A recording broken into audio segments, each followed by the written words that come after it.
Zombotron is a game that has been in development for many years and was finally released very recently. And despite the amount of time spent on this game, and from what looks like the good intentions of the developer, the game doesn't quite work, I guess, in terms of delivering on its concept. But the general gameplay is that this is a 2D action game with some light RPG elements. You play as our friend here, who is trapped on an alien planet where the denizens have been turned into zombies or are vicious creatures. And you have to do what you do best: run around, shoot all manner of creatures, and get loot. The gameplay is pure arcade shooter. You have complete freedom of movement within the space. You can switch between different weapons and gear as you see fit. Each area is hard-coded in terms of its design, down to the enemies and gear that you'll find, with special, I guess, rare or epic gear hidden between or hidden around these secrets. As you fight and kill enemies, you'll gain experience which can be used to be applied to 3 different stats. They can improve your health, amount of damage, and your chance to do critical hits or dodge enemies. Now, the gameplay, as you can see so far, has a nice cartoony look to it, but my issues with the game definitely run into the realm of playtesting and balance. The game doesn't seem to be all that balanced in terms of what it presents to the player. It's very easy, for instance, to take damage from enemies, even if you're able to move out of the way. You do not have a dodge or anything like that. And when you take damage, it is very extreme. To give you guys a case in point, in the very first area where you fight enemies, they were able to take me from full to death in about 3 hits. And there are no difficulty settings in Zombotron. That's just how they were balanced. And that is not how you typically view these kinds of games. And it's hard to tell just from playing over an hour or so on stream who the intended market is in terms of difficulty. And the game itself suffers from a lot of little issues that, again, I think stem from a lack of playtesting. One of them is just the general feel of the gameplay. I ran into a lot of issues in Zombotron with my character either not moving how I expected them to, or sometimes running even though I let go of the controller, the gamepad. You can play this game with either keyboard and mouse or a gamepad, and there's pros and cons to either. To each. The gamepad makes it a lot easier to move and jump, but it becomes harder to aim, and the keyboard and mouse is vice versa. But when I let go of the key and the character still is moving, that's not really good, especially in this game when there is fall damage. And you do want to get yourself in the best position to snipe. The UI for the inventory, as you can see here, is also very bare bones.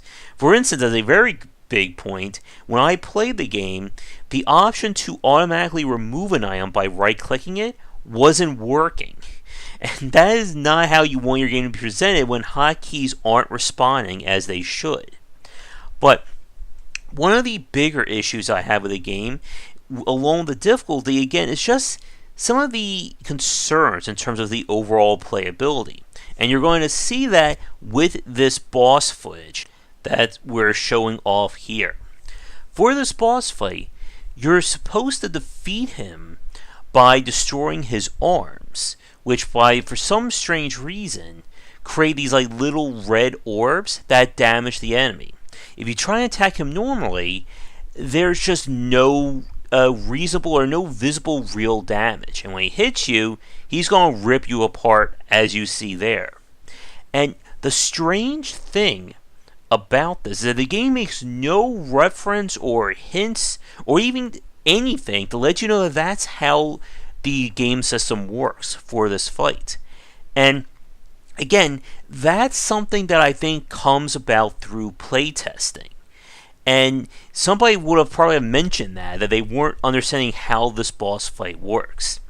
At the time of this video, there were reports of people complaining about one of the later boss fights being very frustrating to the point of impossible to being defeated.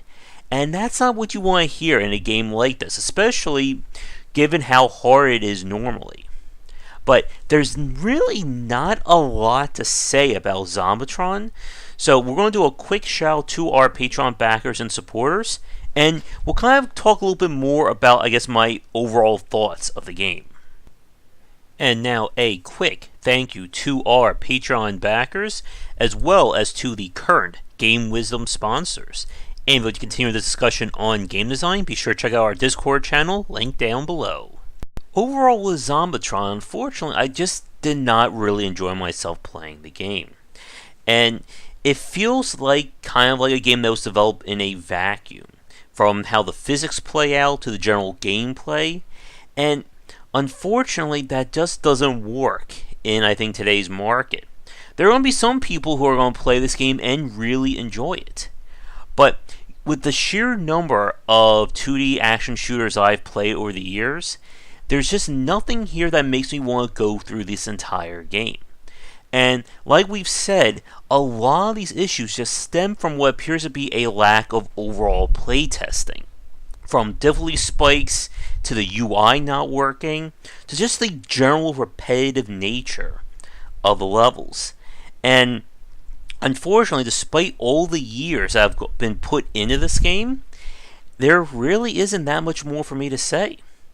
So I do want to thank developers for giving me a press key to check this one out, and if there is continued work and some balance patches released, Zombotron may come out to be a decent game in the end. But for right now, there just isn't a lot here that I enjoy to make up for the things that I don't. But with that said, thanks for watching this video. If you'd like me to tackle your game in the future, please don't hesitate to get in touch and check back for daily discussions on game design here and on Game Wisdom, where we examine the art and science of games. Once again, this has been Zombotron, and I will see you all next time. If you're looking for a book on design, my first title, 20 Essential Games to Study, is out now. It is available where most books are sold, and it comes in paper, hardcover, or digital copies. This is the perfect book for anyone interested in learning about game design, whether you are a student, enthusiast, or just a fan. Thanks for watching the video. If you enjoyed things, be sure to do all the liking and subscribing that the kids are doing these days. Check out our Discord channel linked down below, where we hang out and chat game design, and come back later tonight for our regular streamings. But that's it, and tune in for more great content here and on Game Wisdom, where we examine the art and science of games.